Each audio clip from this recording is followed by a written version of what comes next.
আসসালামু আলাইকুম দর্শক, আজকে আমরা মিষ্টির দোকানে যেরকম নিমকি তৈরি হয় সেরকম নিমকি রেসিপি দেখাবো। সহজে ঘরোয়া রেসিপিতে কিভাবে আপনি সহজভাবে করতে পারেন সেটাই দেখবেন। অনেক সময় বাচ্চারা কালো জিরা দিলে খেতে চায় না, তাই আমি কালো জিরা ছাড়াই করে দেখাবো।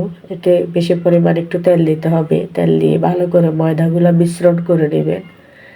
স্বাদ মতো লবণ, পানি দিবেন অল্প অল্প করে। বেশি পানি দিলে কি হয়, নরম হয়ে যাবে।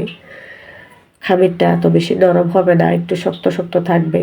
তারপর খামিরটা মেখে একটা পলি ব্যাগের সাহায্যে গুঁড়ে রাখবেন কিছুক্ষণ, আধা ঘন্টা কি 1 ঘন্টা এরকম গুঁড়ে রাখবেন।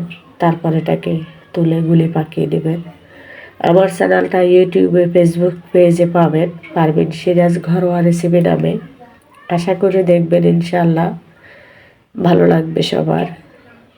এটা ভালো লাগার মতোই একটা রেসিপি, এর মধ্যে বেশি খরচ নেই।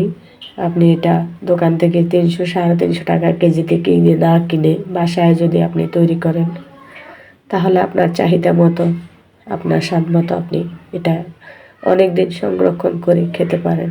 এটা অনেক সহজ। পুরি আকারে বেলে নেবেন। তারপর এটাকে আপনি 2 ভাঁজ দিয়ে নিমকিটা বটে নেবেন। কোনাটা একটু চাপ দিয়ে বাজিয়ে দিলেই হবে, বেজে থাকবে।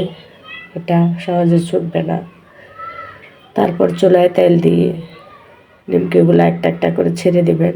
তেলের আঁচটা কম রেখে, চুলায় জাল কমায় রেখে ভালো করে মচমচে করে ভেজে নেবেন। এই নিমকিটা আপনি অনেক দিন সংরক্ষণ করে রাখতে পারেন। এটা লাল চায়ের সাথে, দুধ চায়ের সাথে, সস দিয়ে আপনার যেভাবে মন চায় সেভাবে পরিবেশন করতে পারেন।